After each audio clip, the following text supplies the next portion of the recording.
Hi friends, ఇప్పుడు HDMI wired కేబుల్తో ల్యాప్టాప్ని టీవీని ఎలా కనెక్ట్ చేయాలో చూద్దాం. మనకు కావాల్సింది హెచ్డిఎంఐ కేబుల్ ఒకటి, ల్యాప్టాప్, టీవీ. ఈ మూడు ఉంటే కనెక్ట్ చేసుకోవచ్చు సింపుల్గా. ఎలా కనెక్ట్ చేయాలో ఇప్పుడు చూద్దాం. First HDMI cable.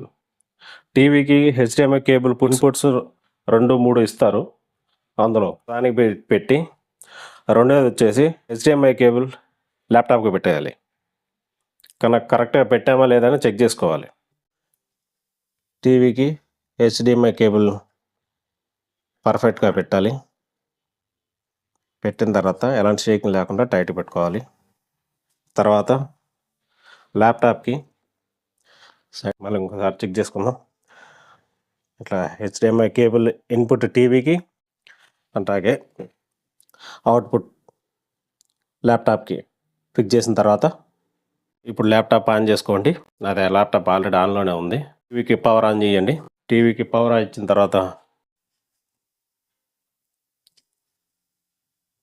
మనం ఇందాక ఇచ్చిన హెచ్డిఎంఐ కేబుల్ 2లో కదా, ఆల్రెడీ ఆటోమేటిక్గా అదే తీసుకుంది. ఆన్ అయింది. టీవీలోనే డైరెక్ట్గా డిస్ప్లే వచ్చేసింది.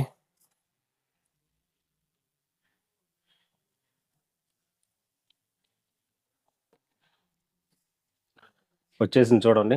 టీవీ కనెక్ట్ అయింది. ఒక్కోసారి మనం కనెక్ట్ చేసిన హెచ్డిఎంఐ కేబుల్ రాకపోతే సోర్స్ అని బటన్ ఉంటుంది, అది క్లిక్ చేయండి. అక్కడ హెచ్డిఎంఐ 2 కనెక్ట్ చేసాం కదా, వాళ్ళు రాకపోతే సోర్స్ అని బటన్ నొక్కిన తర్వాత ఆప్షన్స్ వస్తాయి. టీవీ అని, హెచ్డిఎంఐ కేబుల్ 1 అని, యూఎస్బి అని, ఏవి అని, టీవీ అని అలా వచ్చిన తర్వాత చెక్ చేసుకొని మనం ఏదైతే హెచ్డిఎంఐ కేబుల్లో కనెక్ట్ చేసామో ఆ ఆప్షన్ సెలెక్ట్ చేసుకుంటే ఆటోమేటిక్గా వచ్చేసి కనెక్ట్ అయిన తర్వాత ఈ రెండు ఈ విధంగా ఉంటాయి.